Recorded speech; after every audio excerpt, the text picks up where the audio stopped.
después de 3 años sin reunirnos en una vigilia.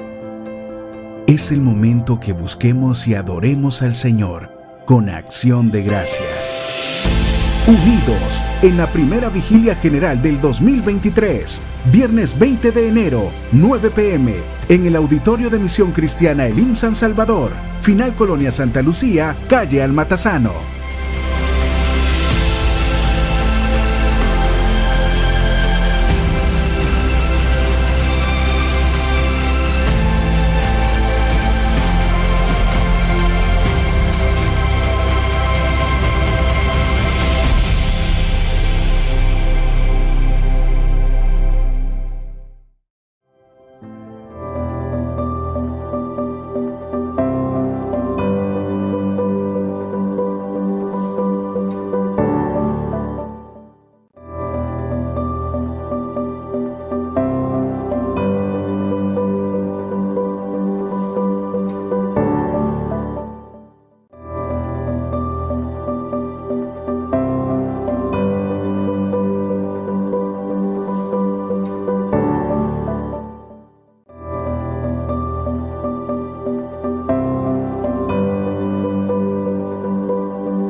La cual es la que nos sostiene, nos alimenta, nos exhorta y nos da también nuevos ánimos para poder continuar dentro de tus caminos.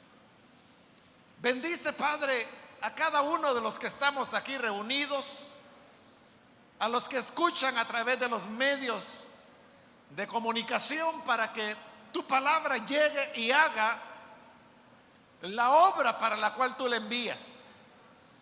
También te pedimos por aquellos que aún no te conocen, para que les alcance, Señor, con tu espíritu y sean nacidos de nuevo y añadidos a tu iglesia. En el nombre de Jesús, nuestro Salvador. Amén y amén. Hermanos, vamos a abrir la palabra del Señor y lo haremos en la segunda carta a los Corintios, en el capítulo número 1. Hace pocas semanas iniciamos el estudio de esta que conocemos con el nombre de Segunda de Corintios, y hoy vamos a leer los versículos que corresponden en la continuación de ese estudio. Bien, dice entonces la palabra de Dios en segunda de Corintios capítulo 1, versículo 8 en adelante: hermanos, no queremos que desconozcan las aflicciones que sufrimos en la provincia de Asia.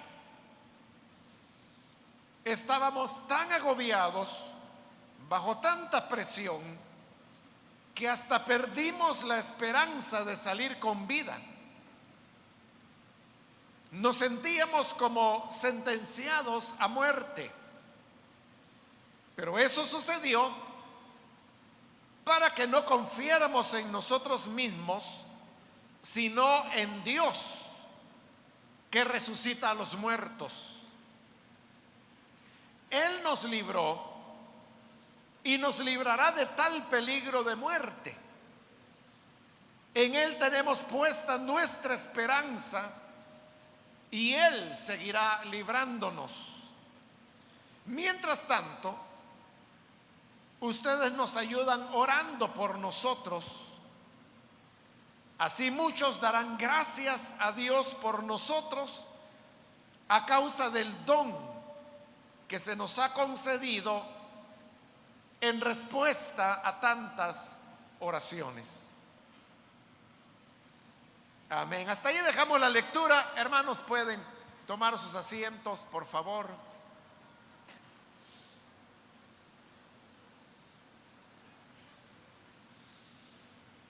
Hermanos, en la última oportunidad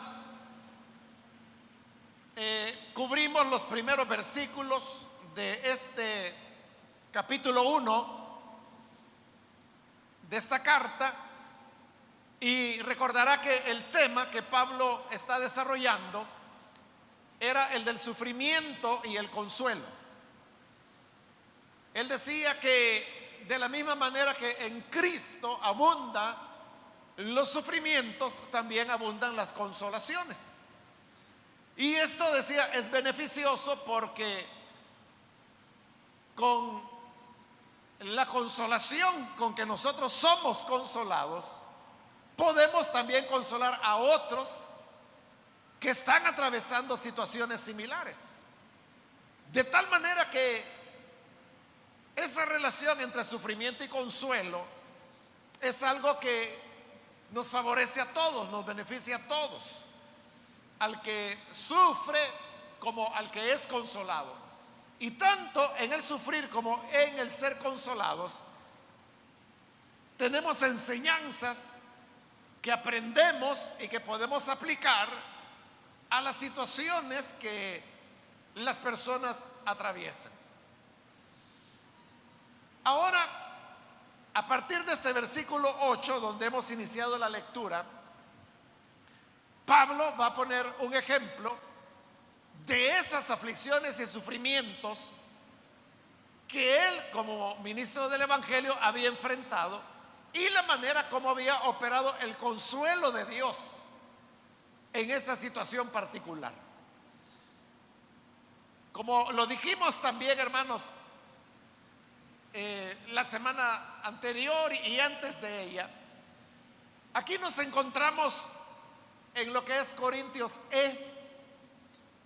es decir, la quinta carta que Pablo envió a los Corintios, y que se utilizó como la apertura de lo que hoy nosotros conocemos como segunda de Corintios, cuando se hizo la fusión de las diversas cartas de Pablo para que de 13 cartas auténticas que Pablo dejó pudieran ser reducidas a 7, de acuerdo pues a la importancia que en la cultura grecorromana se le daba a los números, sobre todo a los números cabalísticos, como se les llama, y entre ellos el 7, pues era un número muy importante porque hablaba de la deidad, hablaba de la plenitud, y esa fue una de las razones por las cuales las cartas de Pablo se fundieron.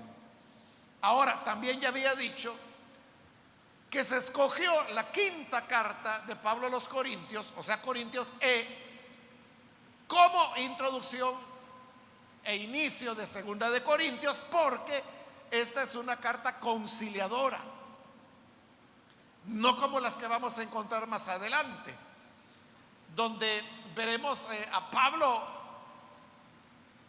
un poco molesto con las cosas que estaban sucediendo en Corinto.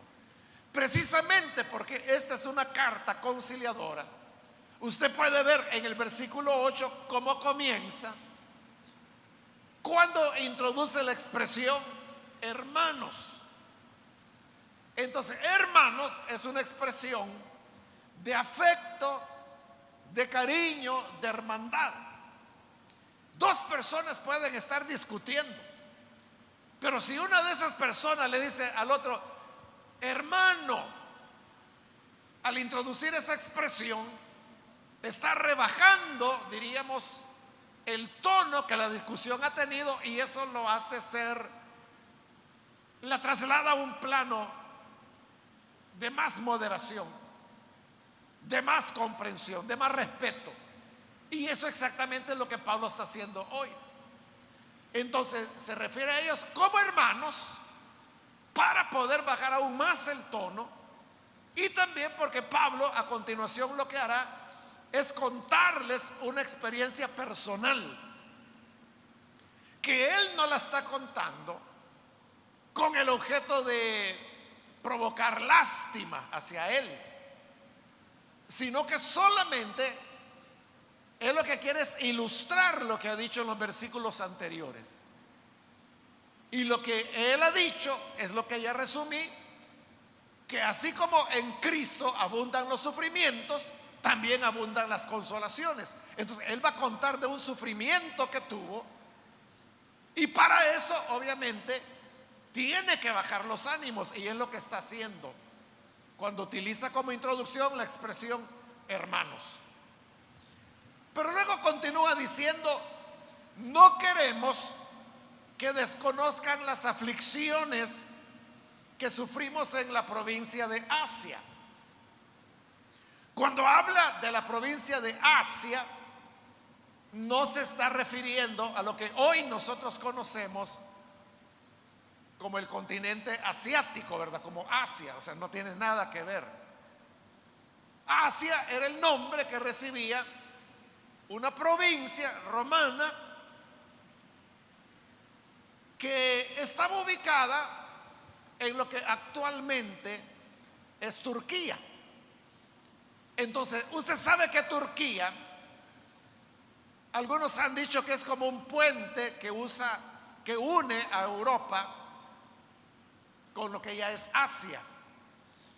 Pero esta región, lo que era la provincia de Asia, era la parte más occidental. Bueno, lo sigue siendo, ¿no? Porque, digamos, las ruinas de las ciudades de Pérgamo, el mismo teatro de Éfeso, que todavía sus ruinas persisten 2000 años después, todo eso todavía se encuentra en Turquía, pero como le digo, en la parte más occidental, es decir, la más cercana a Europa. Entonces es solo por una cuestión de criterios, pero uno prácticamente podría decir que ahí era Europa. Entonces no tiene nada que ver con el continente asiático.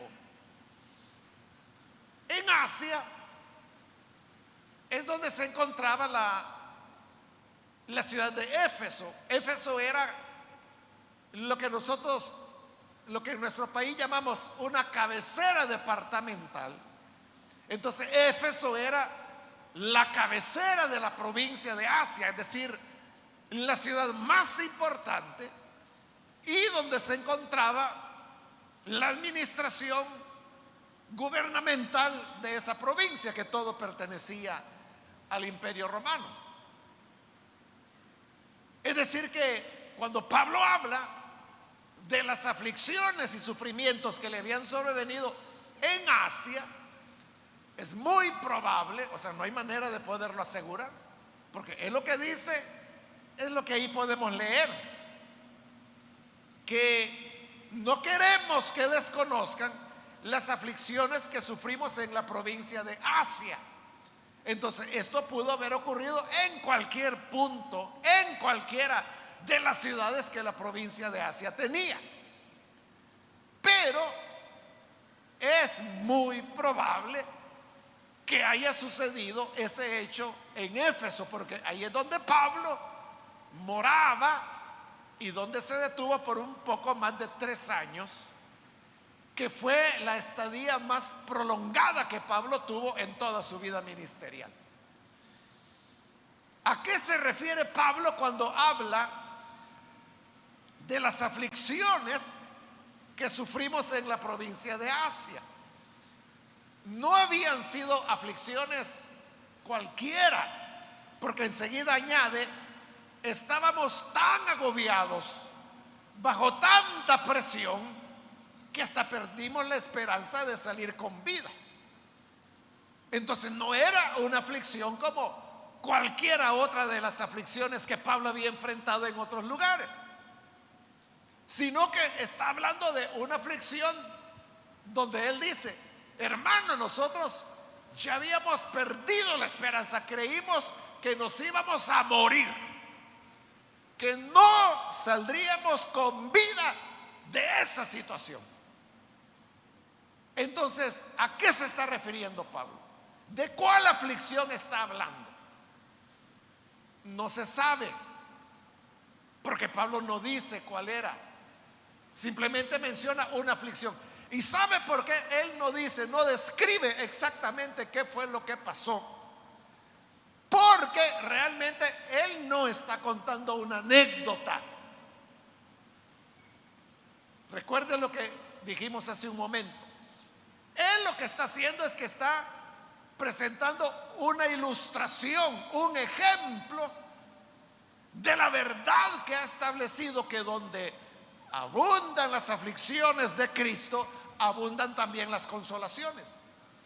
Eso es lo que él quiere ilustrar. Entonces, en realidad no importa qué es lo que haya sido. Lo que importa es que Pablo vivió aflicciones. Y eso es lo que está diciendo. No queremos que desconozcan las aflicciones que sufrimos en la provincia de Asia. Ahí él está demostrando lo que quiere demostrar, que enfrentó aflicciones. ¿Cuáles eran? Realmente no importa. Ahora, aquí, hermanos, como en otros pasajes de la Biblia, donde no se dice exactamente qué era, como no se dice, Pablo no dice aquí cuáles eran las aflicciones, eso abre la puerta para que la gente comience a especular y a decir: pudo ser esto, pudo ser otro, y lo comienzan a relacionar con otros relatos que la Escritura tiene. Como estamos hablando de que probablemente esta aflicción fue en la ciudad de Éfeso, recordemos que en el libro de los Hechos de los Apóstoles se nos narra de un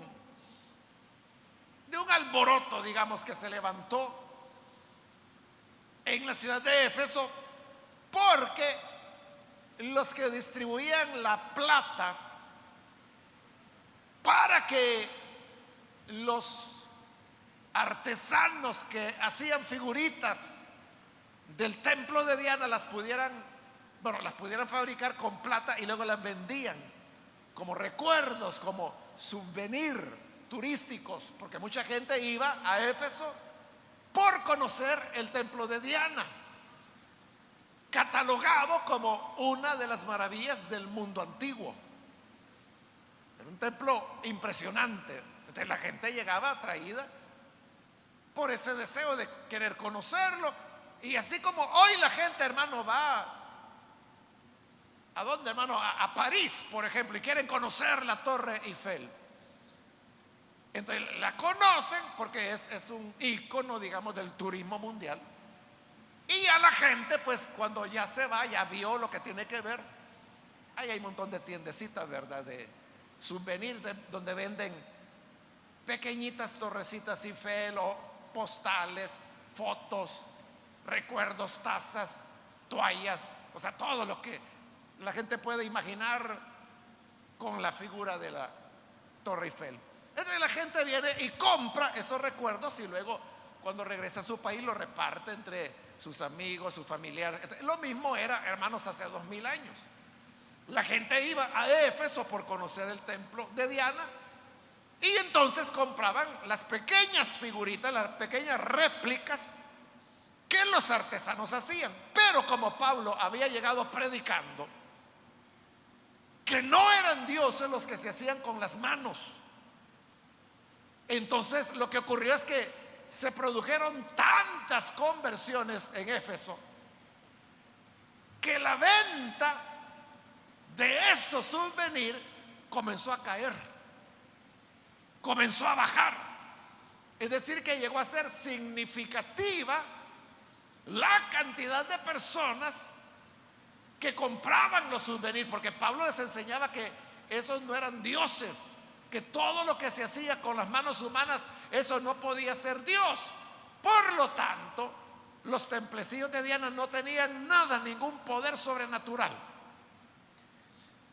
Y los que distribuían la plata a los artesanos, ellos sintieron: no, hoy ya no me traiga 1 kilo, hoy tráigame la mitad.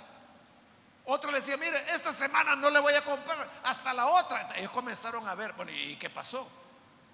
¿Por qué ya no nos quieren comprar? Y al averiguar, se dieron cuenta de que por ahí andaba un fulano llamado Pablo, que decía que no eran dioses aquellos que se hacían con las manos y que por eso la gente ya no los quería comprar. Entonces ellos armaron un alboroto, pero claro, ellos no podían hacer un alboroto diciendo: oigan, se nos han caído las ventas, no estamos ganando lo mismo. O sea, la gente hubiera dicho: ¿y qué nos importa? Ellos lo que hicieron fue darle un tono religioso y comenzaron a decir: están atacando a nuestra diosa Artemisa. Artemisa era el nombre griego, Diana era el nombre latino que los romanos le daban. Ahí depende, ¿verdad?, cuál traducción de la Biblia usted utiliza, porque la Reina Valera, por ejemplo, dice que la gente se alborotó y comenzó a gritar: grande Diana de los Efesios, grande es Diana de los Efesios.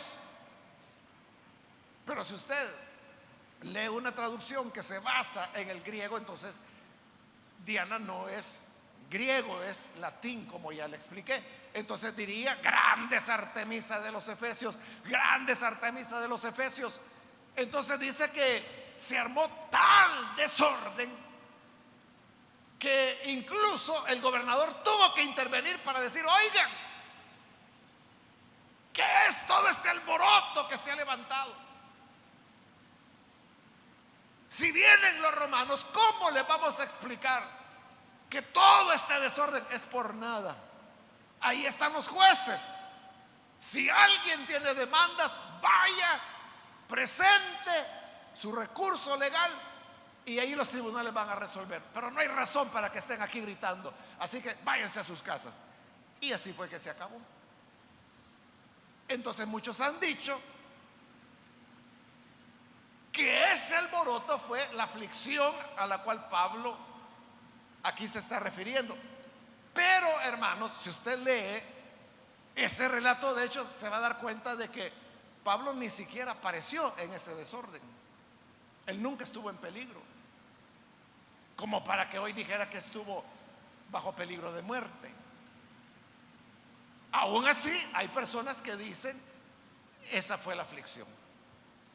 Luego, hermanos, hay otra posibilidad, y esta es una posibilidad que no es tan fácil de poderla descubrir, porque hoy se sabe, hermanos, que Pablo tuvo una prisión que se dio en Éfeso, que no está narrada en el libro de los Hechos. No está narrada en el libro de los Hechos, y por eso le digo, no es tan evidente. Pero estando en esa prisión en Éfeso, es donde Pablo escribió sus dos cartas a los filipenses, que luego se unieron y hoy son una sola. Entonces, ¿cómo se sabe que Pablo estaba preso? Porque él lo dice.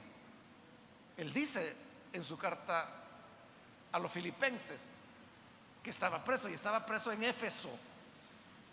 ¿Y cómo se sabe de que él estaba preso? Bueno, primero porque lo menciona, y luego porque es evidente que entre la primera y segunda carta que él envió a los filipenses transcurrió muy corto tiempo, y la verdad es que geográficamente había muy poca distancia entre Éfeso y Filipos, lo cual hacía posible que ese intercambio se hubiera dado. Ahora, ¿por qué estaba preso Pablo? No lo sabemos. Pero lo que sí es cierto, y usted lo puede ver leyendo Filipenses, que ahí es cuando Pablo por primera vez habla de la posibilidad de su muerte. Porque es en Filipenses donde Pablo dice: estoy puesto en estrecho y no sé qué escoger, porque partir y estar con el Señor es muchísimo mejor. Pero si yo me quedo, entonces yo sé que voy a servir para edificarles todavía más. Así que no sé, dice Pablo, si irme, que me quiten la vida, que me maten, o quedarme sirviéndole al Señor. Pero, dice él ahí, por la oración de ustedes, por la oración que ustedes hacen a mi favor, creo que seguiré viviendo y continuaré sirviéndoles. Y así fue. Así fue. Entonces, en esta prisión no era solo que Pablo estaba prisionero, sino que por eso que él dice de que cree de que probablemente salga muerto, ¿no? Significa que la acusación que había sobre él era grave y podía acarrear la pena de muerte. Eso hace sentido con lo que hoy Pablo está diciendo acá, porque dice: estábamos tan agobiados, bajo tanta presión, que hasta perdimos la esperanza de salir con vida. Y oiga, nos sentíamos como sentenciados a muerte.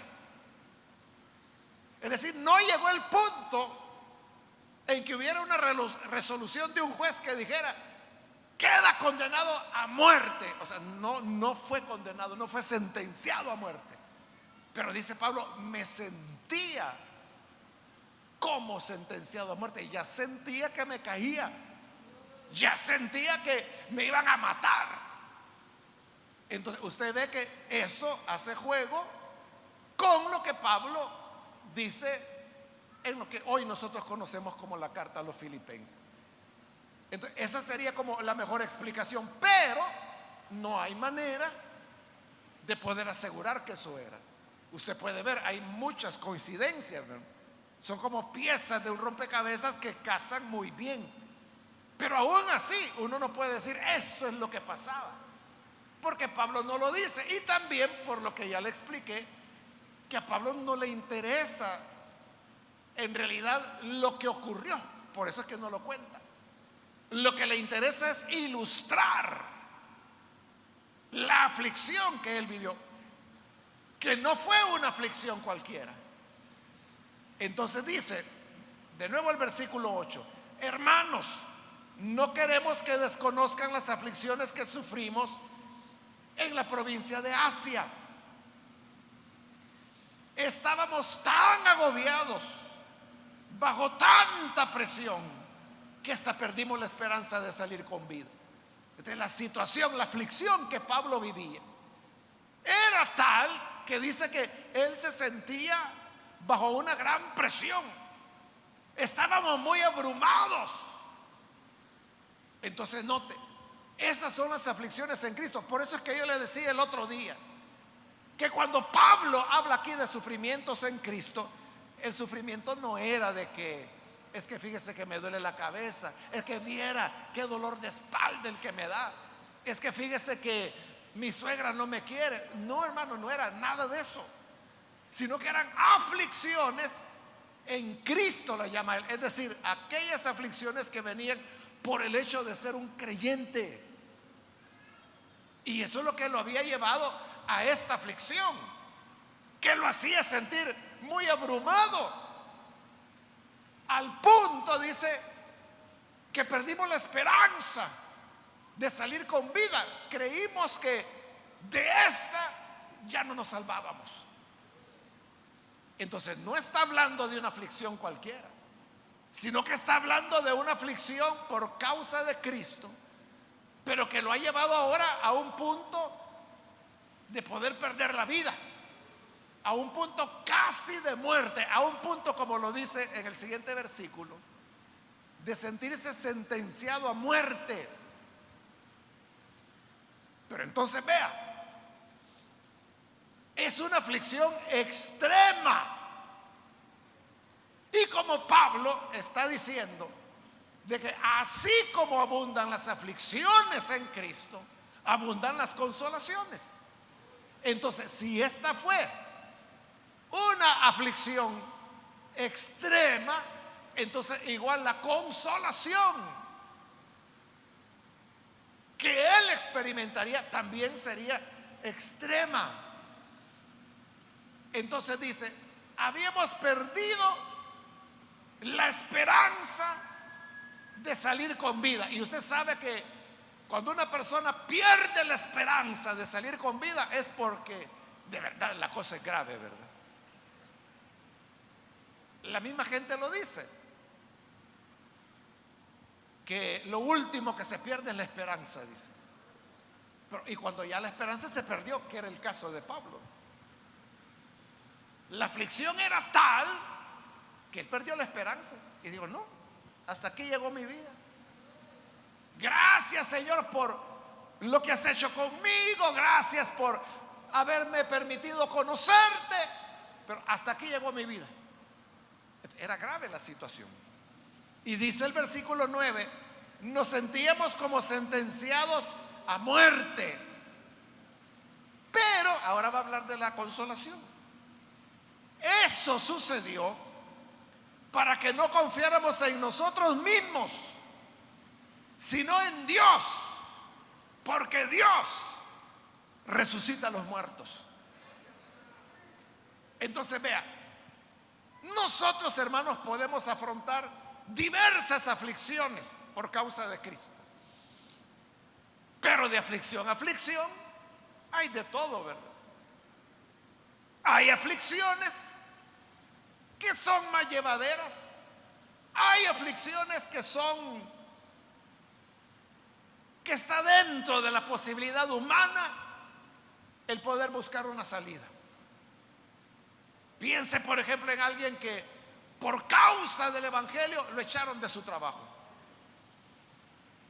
Y esto, hermano, no es extraño.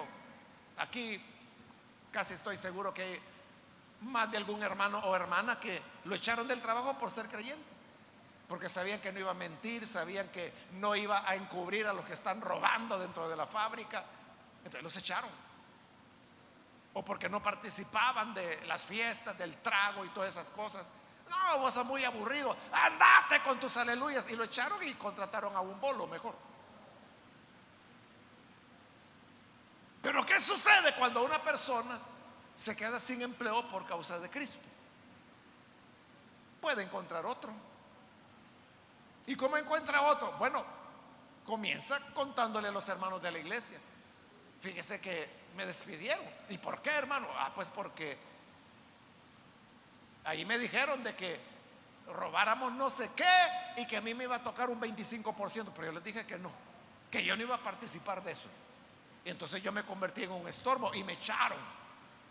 Entonces, de veras, hermano, pues mire, pero fíjese que yo he oído por ahí de que hay un hermano que le puede dar un trabajo, y total de que así, platicando, de repente logra solucionar el tema del trabajo. ¿Cómo lo solucionó? Con los hermanos, con las amistades. A eso me refiero cuando hablo que hay cosas que se pueden resolver con un poco de esfuerzo humano, Pero hay otras cosas, hermanos. Bueno, pero fíjese, usted tiene esa aflicción, pero si es una aflicción donde usted dice, bueno, me queda el recurso de la iglesia, me queda el recurso de mi tío, me queda el recurso de que yo soy amigo de fulano, me queda el recurso de que a mí me conoce el dueño de esta empresa. Usted tiene recursos. Mientras tenga recursos, usted va a orar a Dios y le va a decir, mira, Señor, yo nunca he molestado a esta persona, pero como hoy tengo necesidad, voy a ir, ablándale su corazón. Está confiando en el Señor, pero esa confianza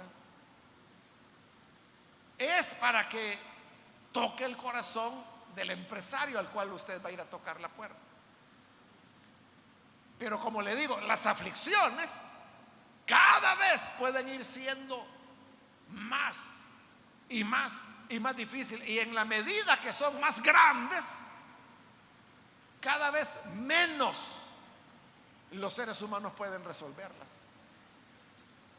Y la aflicción a la cual Pablo había llegado era de tal magnitud que él dice, perdimos la esperanza.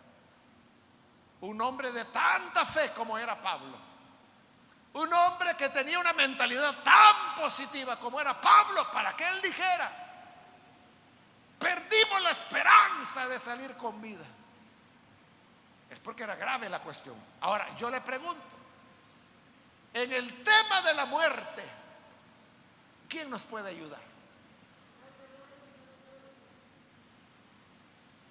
Cuando la muerte llega,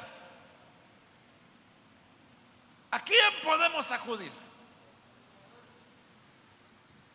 Uno puede pensar en la familia, en el papá, en la mamá, en la abuelita, o uno puede pensar, fulano es un gran médico, me lo han recomendado, él me va a ayudar, o me han dicho que con esta otra operación posiblemente tengo un 20% de posibilidades de salir adelante.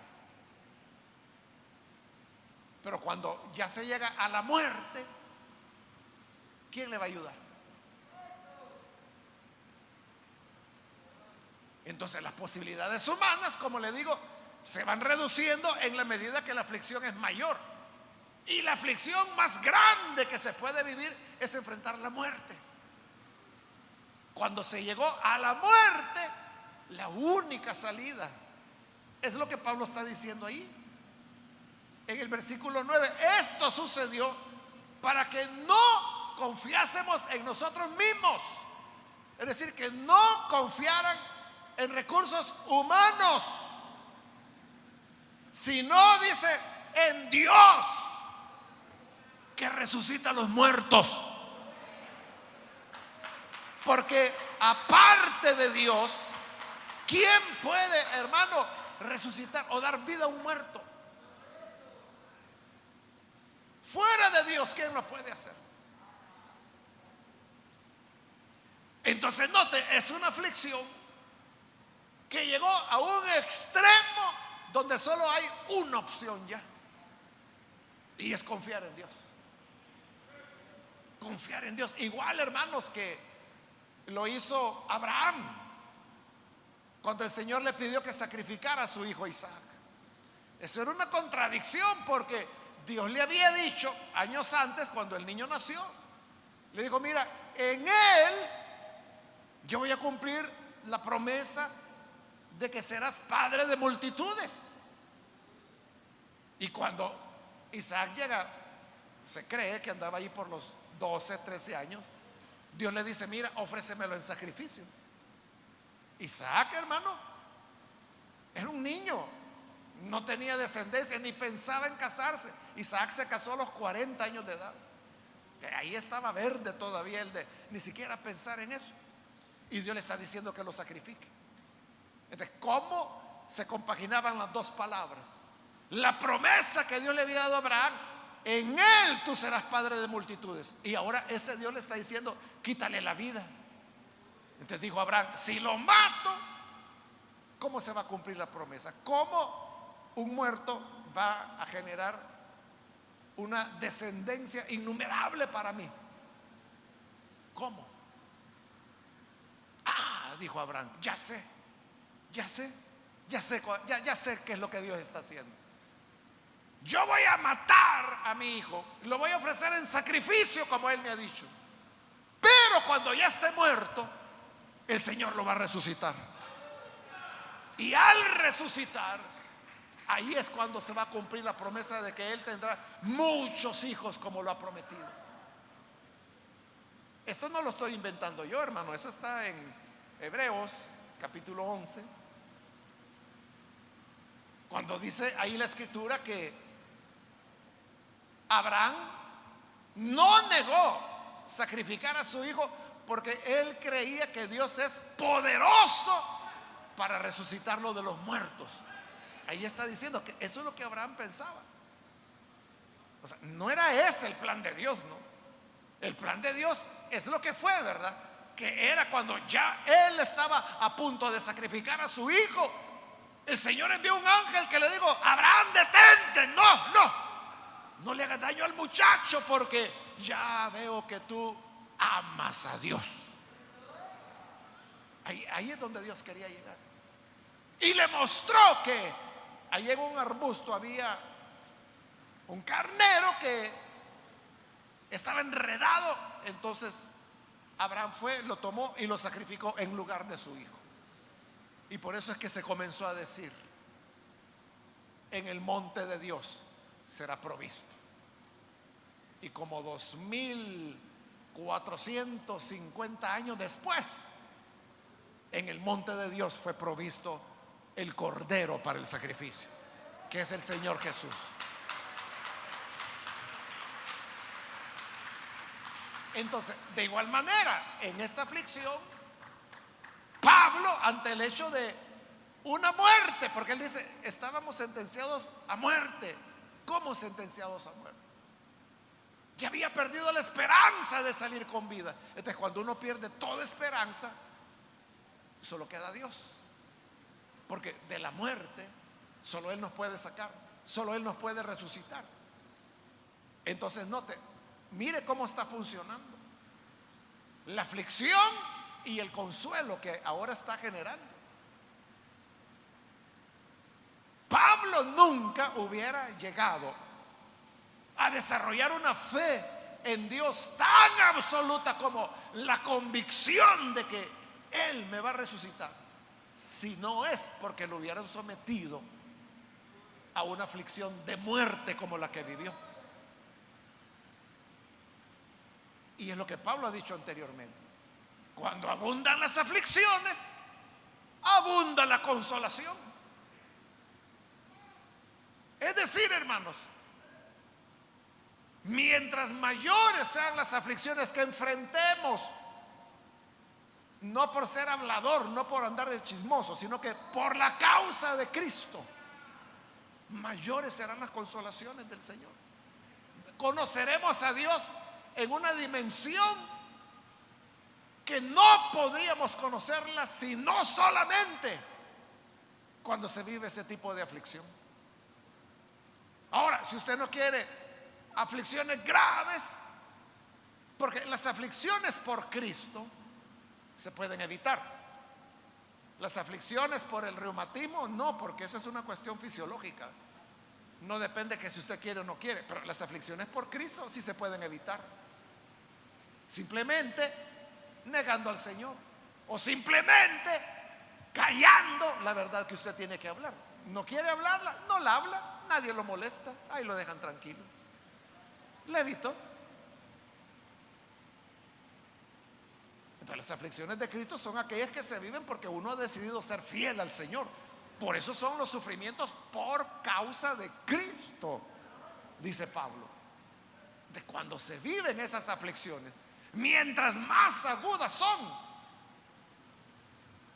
se va conociendo una dimensión consoladora de Dios que nunca la van a alcanzar a aquellos que les gusta vivir cómodamente y que no quieren correr el riesgo ni que les toquen un cabello o que les vayan a decir una palabra fea.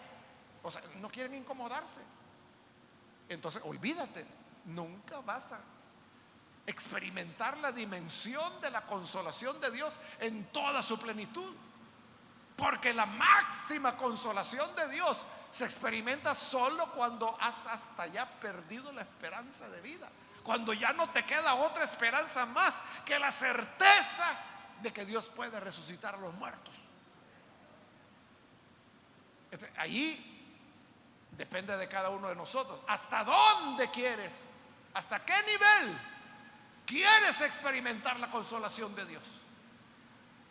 Mientras mayores sean las tribulaciones, las aflicciones, los sufrimientos, por ser fiel al Señor, por ser fiel testigo, mayores serán las consolaciones que tendremos del Señor. Esas consolaciones nos van a envolver. Y como dice Pablo, no solo nos consuelan a nosotros, nos capacitan para poder consolar a los otros que son afligidos igual que nosotros.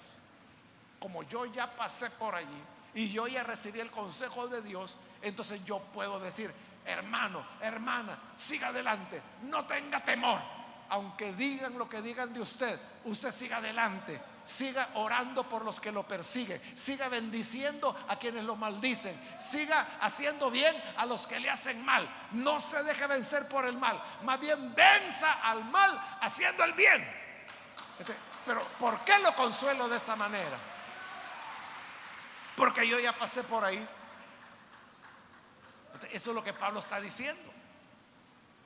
Somos consolados para que podamos consolar a los otros que están atravesando aflicciones que a nosotros ya nos tocó. Versículo 10: Él nos libró y nos librará de tal peligro de muerte. O sea, porque era eso, hermano, no era. Es que fíjese que me ven raro.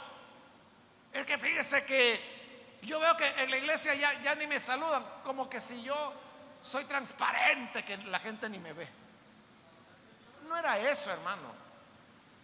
Era, dice, peligro de muerte. Era una cosa seria. Pero dice, el Señor nos libró y nos librará. Ahí está el consuelo de Dios. Pero uno no va a ser librado de un peligro que no está enfrentando. A nadie hay que rescatar de que se ahogue en el mar si no se acerca ni a 10 kilómetros del mar, ¿verdad? Hay que meterse al agua para poder experimentar la liberación del Señor. Entonces hoy Pablo, consolado, él puede decir y nos dice a todos nosotros: Él nos libró y nos librará.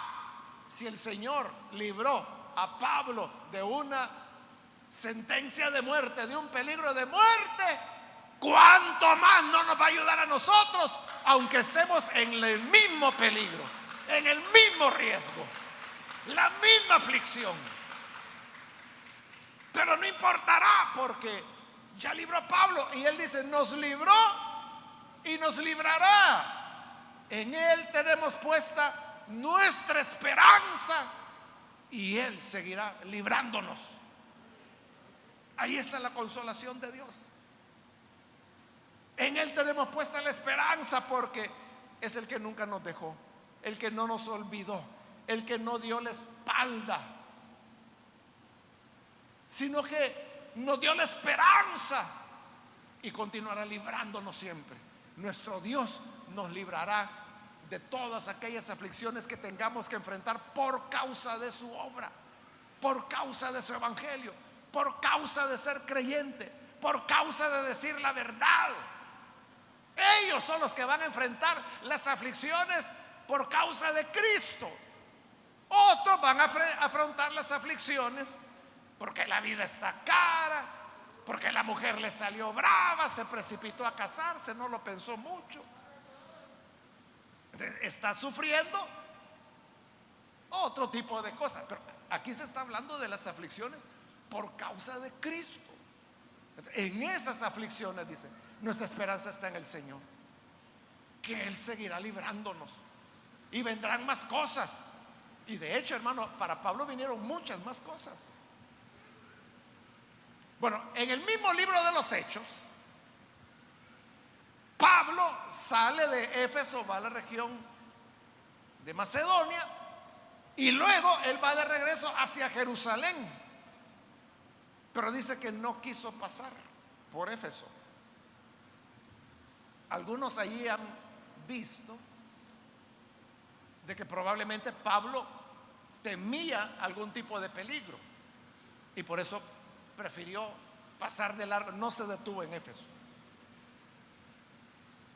Entonces los retos, las aflicciones continuaban, pero Pablo tenía la seguridad: el Señor nos seguirá librando. Versículo 11: mientras tanto, ustedes nos ayudan orando por nosotros. Pablo estaba consciente que no todos los creyentes quizá iban a llegar a un riesgo como el que él llegó, de perder la esperanza de salir con vida. Pero ustedes pueden ser parte nuestra, orando por nosotros. Es lo que está diciendo ahí. Mientras tanto, ustedes nos ayudan orando por nosotros. Y mientras más oren por nosotros, mejor, dice. Porque así, cuando Dios responda, cuando Dios nos consuele, cuando Dios nos libre, muchos darán gracias a Dios por nosotros a causa del don que se nos ha concedido en respuesta a tantas oraciones.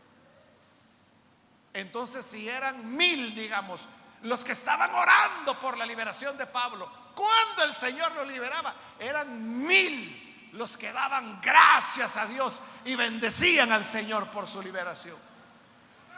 Pero si solo eran 10 los que oraban por la liberación de Pablo, cuando ya el Señor lo liberaba, solo eran 10 los que daban gracias.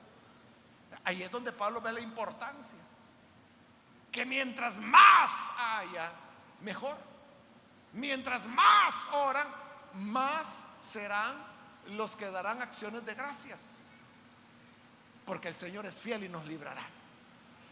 Entonces, hermanos y hermanas, confiemos en el Señor. Como Pablo dice, nuestra esperanza está en Él.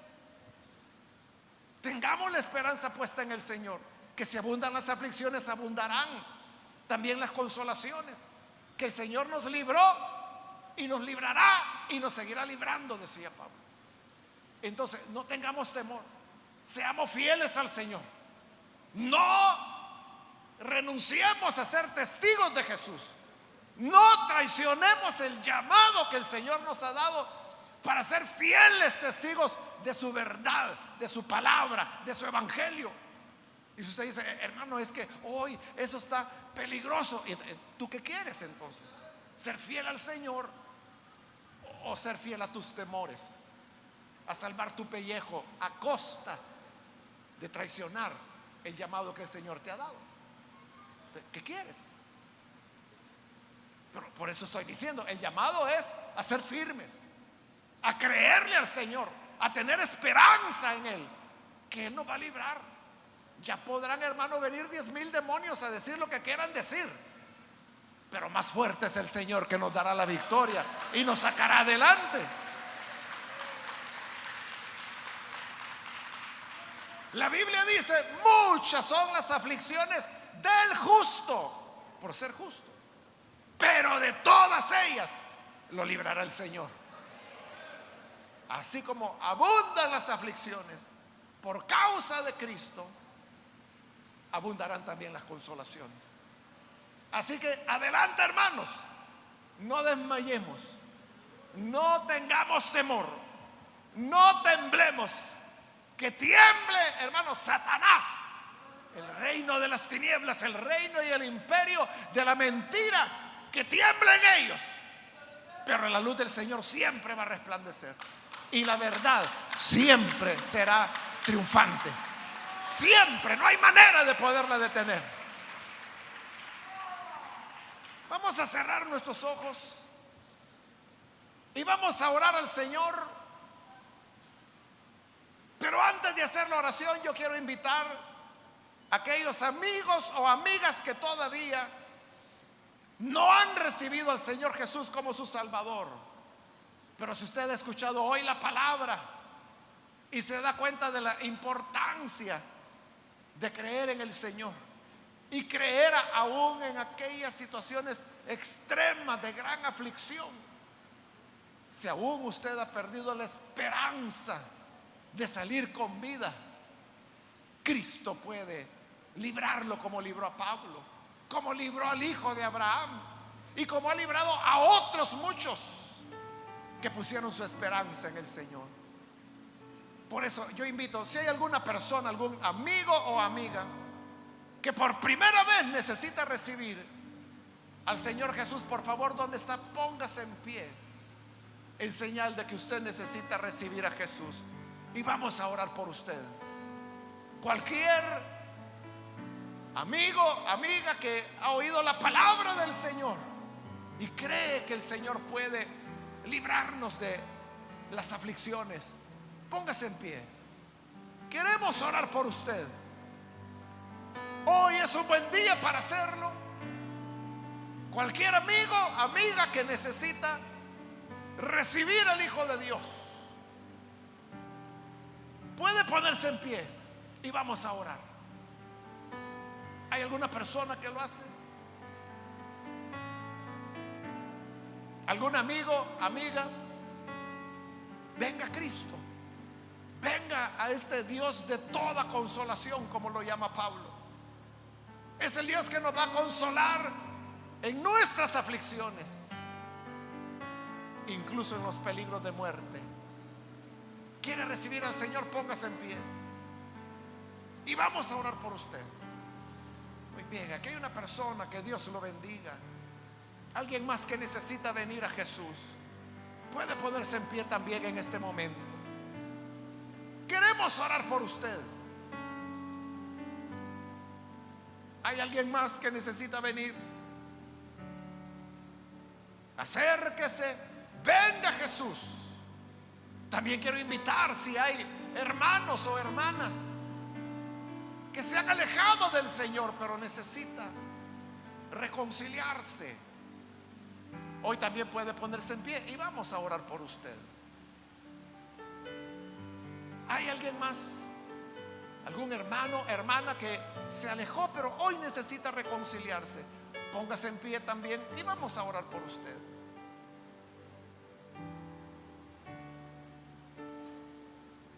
¿Hay alguien que necesita venir? Venga, vamos a orar. Reconcíliese con el Señor. Dios da una nueva oportunidad.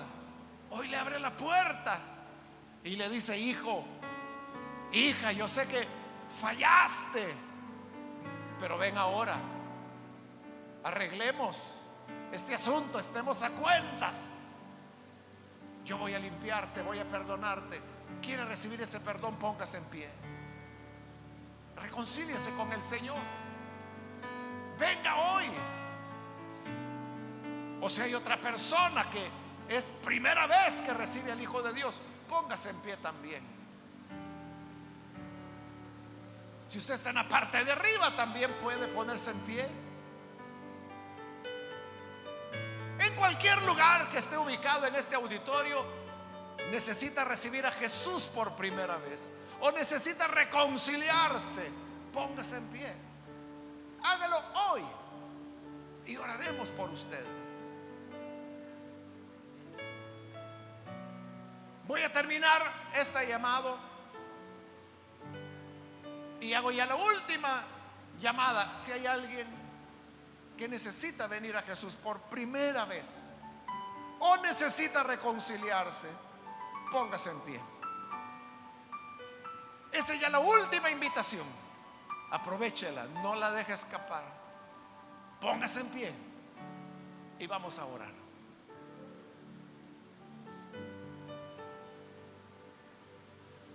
A usted que nos ve por televisión, también quiero invitarlo para que se una con esta persona y usted pueda recibir a Jesús allí donde está escuchando y viendo.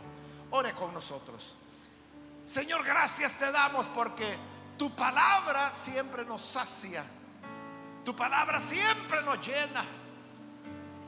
Y ahora queremos pedirte por esta persona, como también por aquellos que a través de televisión, de radio o de internet, donde quiera que están escuchando, pero que se unen, Señor, en esta oración. Perdónales, hazles nacer de nuevo, restáuralos, para que así, Señor, podamos tener en ti la consolación que has prometido. Sabemos que tú nos llamas, Señor, nos has llamado a ser testigos en Jerusalén, en Judea, en Samaria y hasta lo último de la tierra. Y para eso nos has dado el poder de tu Espíritu Santo. Ayúdanos entonces a ser valientes, a no acobardarnos, sino a ser fieles a ti. Y estaremos firmes en la esperanza de que tú nos libras y continuarás librándonos, y que aún en peligro de muerte, tú, Señor, sigues teniendo el poder para resucitar a los muertos. Por eso, Señor, no confiamos en hombre, no esperamos nada humano, sino que te esperamos a ti, Señor, porque las aflicciones nos conducen a ti, nos conducen a apoyarnos en ti, a esperar en ti. Ayúdanos entonces, Señor, para no temer, para ser fieles a ti, para que no traicionemos el llamado que nos has dado, para que no temamos al hombre, sino que te temamos a ti, Señor, porque cuantos confían en ti no serán jamás avergonzados. Y sabemos que tu evangelio triunfará, y tu verdad triunfará, y tu luz triunfará. Eso es inevitable. Y eso, Señor, nos anima a seguir siendo fieles frente a toda circunstancia, seguros que cuando abundan las aflicciones, abundan las consolaciones, porque tú eres Dios y Padre de toda consolación. A ti sea la gloria hoy y siempre. Amén y amén. Bendito sea tu nombre, Señor. Amén.